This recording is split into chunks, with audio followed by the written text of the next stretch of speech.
সময় একটু দেরি করি। ওই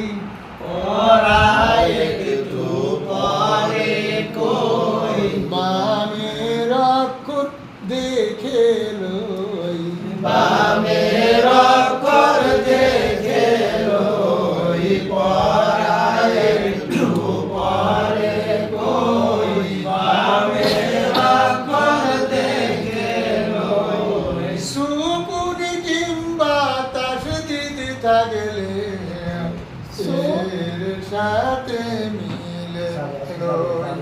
সুকুন কিংবা তাসদিদ থাকলে তার সাথে মিলিয়ে লই, পড়ায় একটু পরে কই।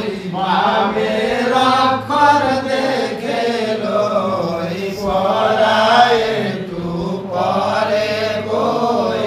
বামের অক্ষর দেখে লই, সুকুন কিংবা তাসদিদ থাকলে তার সাথে মিলিয়ে লই। অর্থাৎ আমরা এই দীর্ঘে পড়ার সময়, জবর পড়ার সময়, পেশ পড়ার সময় একটু দেরি করব, এই জন্য যে বামে সুকুন কিংবা তাসদিদ আছে কিনা, যদি থাকে তাহলে ওটা আমাকে মিলিয়ে করতে হবে।